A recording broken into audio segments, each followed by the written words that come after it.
Hello, and welcome to the Millennial Nutritionist Podcast. I'm Isla Garcia, master's degree of nutrition science and registered dietitian, and I'm going to make weight loss realistic, sustainable, and uncomplicated for your busy lifestyle.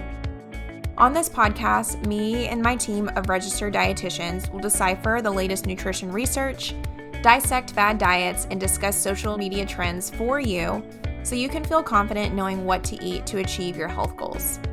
Research suggests that most weight loss programs aren't successful, but my experience has taught me that this is not because the participants aren't committed. It's because those diets are designed by non-nutrition professionals and center around severe restrictions.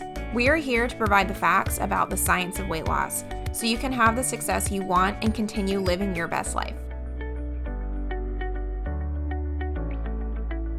Hello, it's Isla. Welcome back to the Millennial Nutritionist Podcast. Today, we're going to wrap up our hydration theme, which we are covering in full over on Millennial Living. So that is our membership program. It's a lot like a Patreon, but I didn't go with Patreon because I wanted to also do some things that are more interactive. And so we can build each other up, like this hydration challenge that we have going on over there.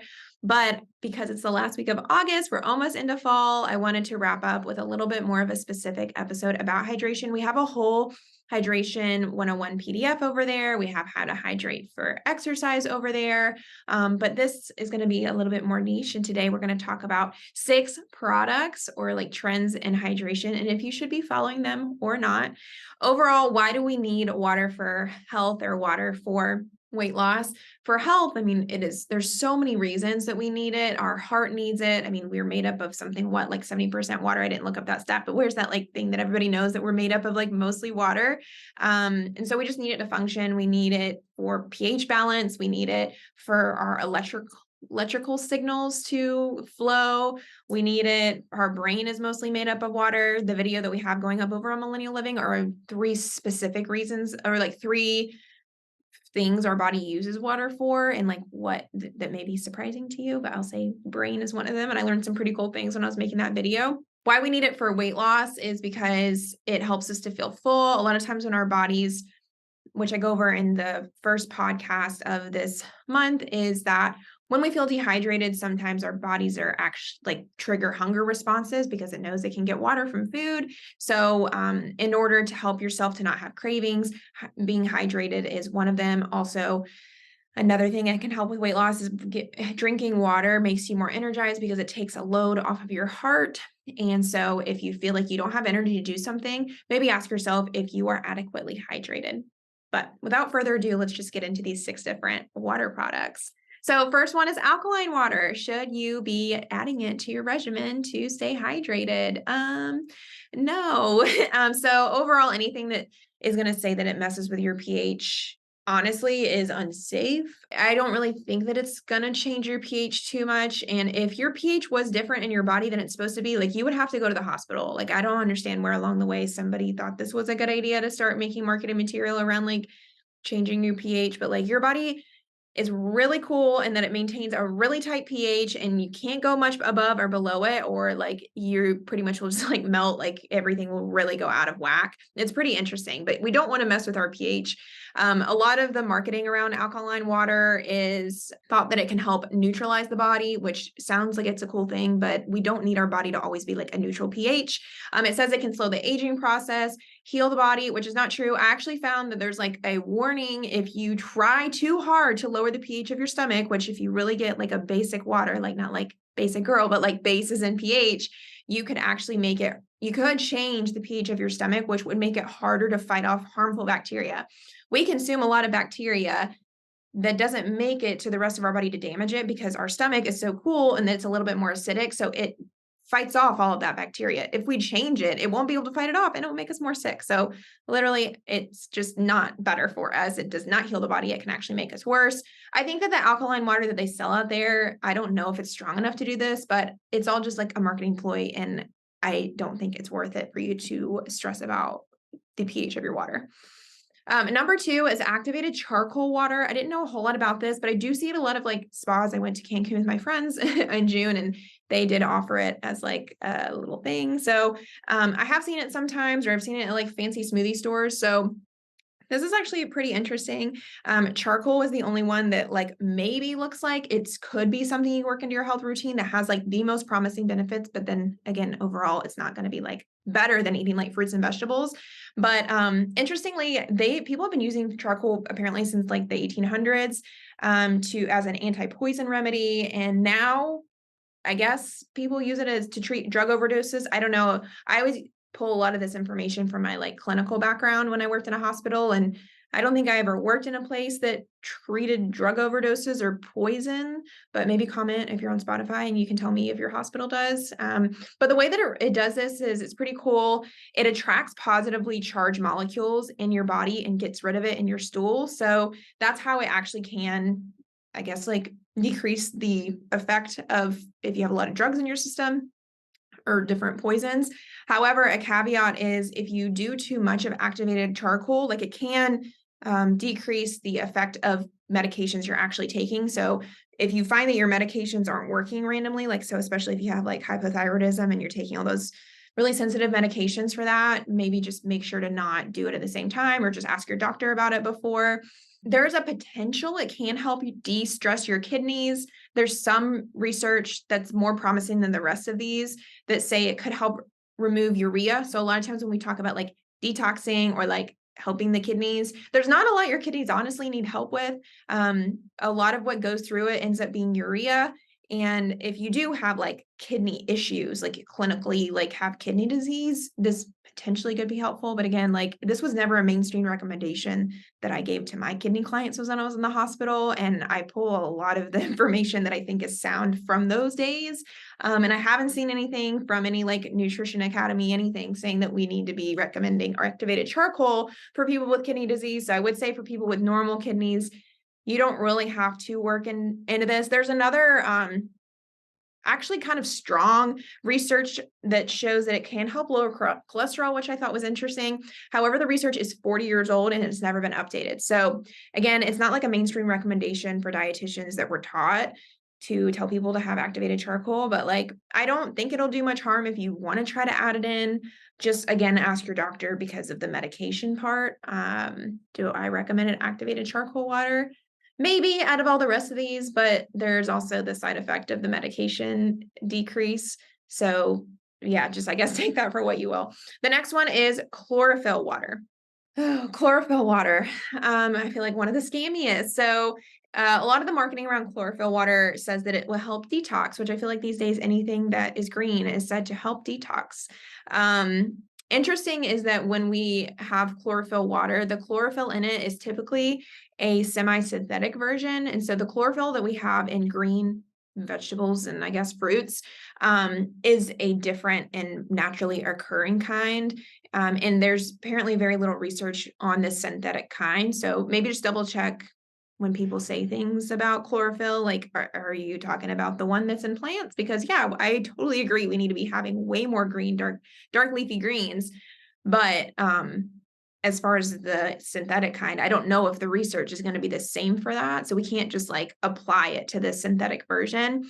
Overall, it's better to have something in its natural form. So if you're intrigued by the marketing that and the verbiage that comes around chlorophyll and chlorophyll water, I mean, it's going to be way better to have it in that natural form. Again, like we need a lot of dark leafy greens because when you think about what we used to eat back in the caveman or like hunter-gatherer days, we did eat a lot of leafy greens. That was the majority of our diets. That's why our body thrives off of it.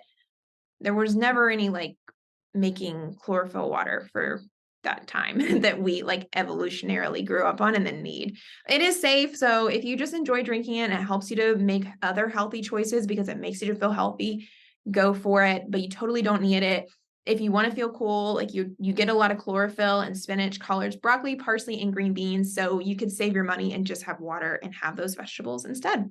Today's episode is brought to you by Cloud Chips. This brand reached out to me and I thought it would be a great product to talk to you about because it's a crunchy, carby snack for a super low amount of calories. They are puffed wheat and rice chips that are about a third the amount of calories compared to the standard chip. So if you're a volume eater, this is for you. You can eat it by itself, and swap it with any other high-calorie savory snack like pretzels or chips, or use it for chips and salsa to increase the amount of produce you're eating without greatly increasing the calories by piling on those oily tortilla chips.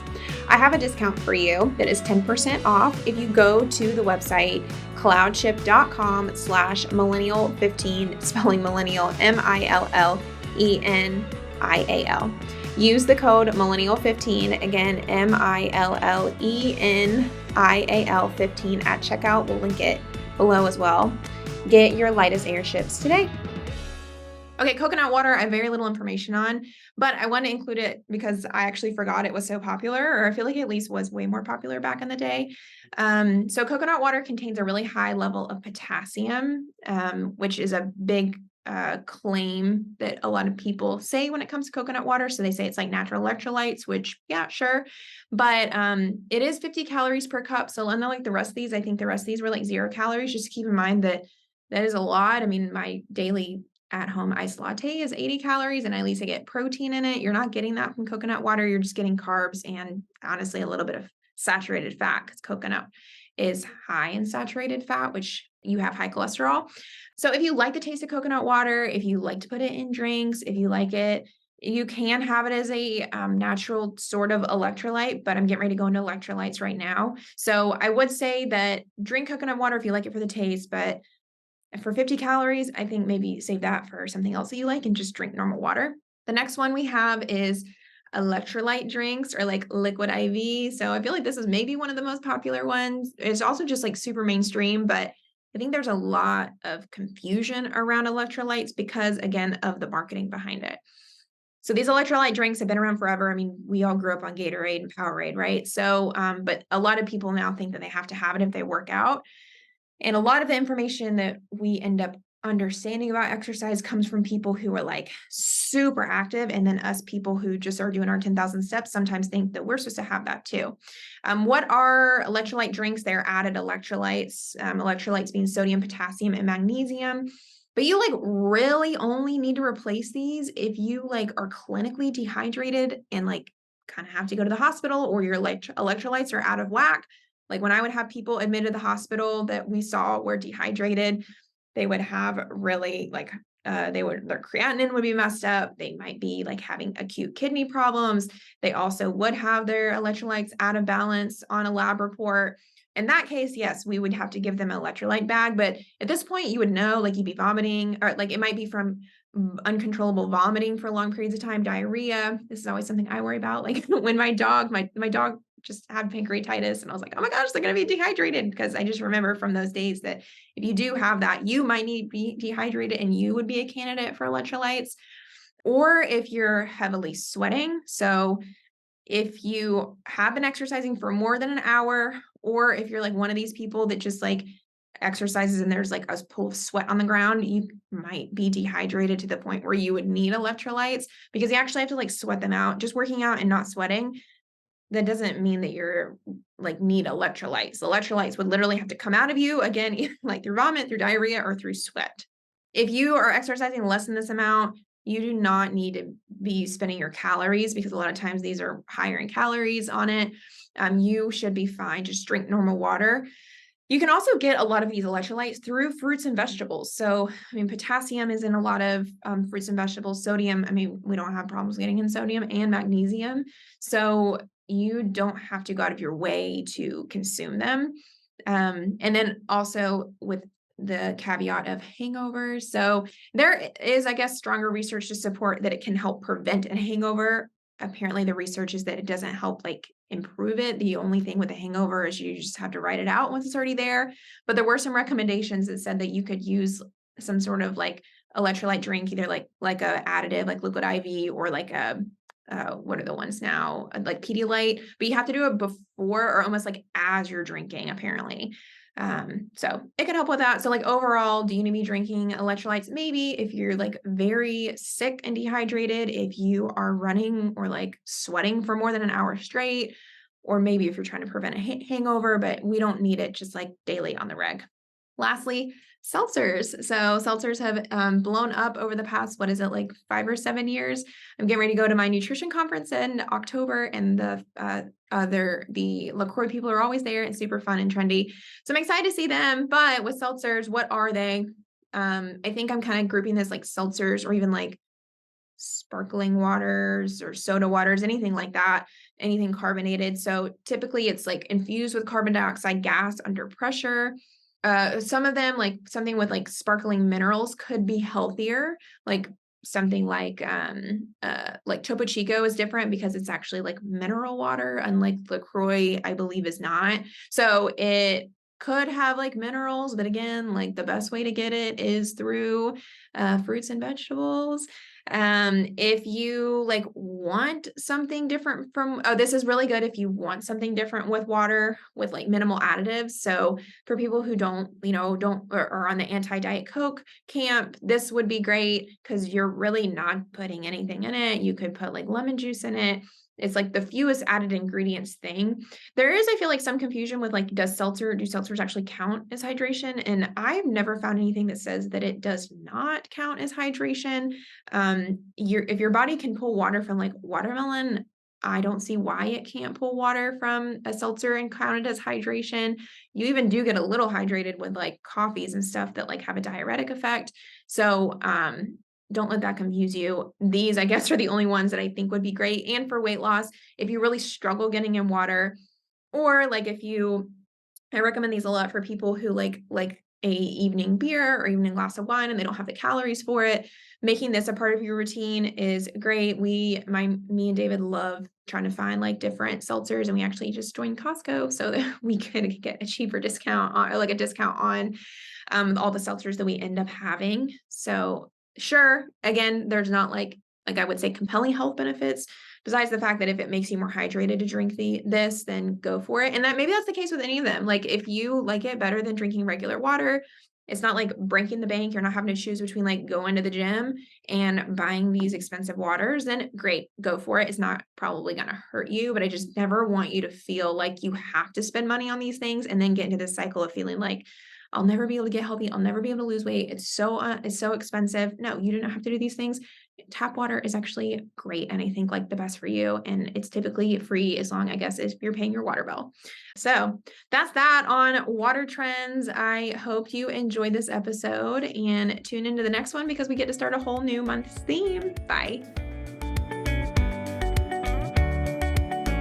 Thank you so much for listening to the Millennial Nutritionist Podcast. For daily weight loss tips and nutrition information, you can find us on Instagram at the.millennial.nutritionist and on TikTok at millennial.nutritionist. If you find this information helpful, please subscribe to the podcast and share it with a friend who needs encouragement on their health journey.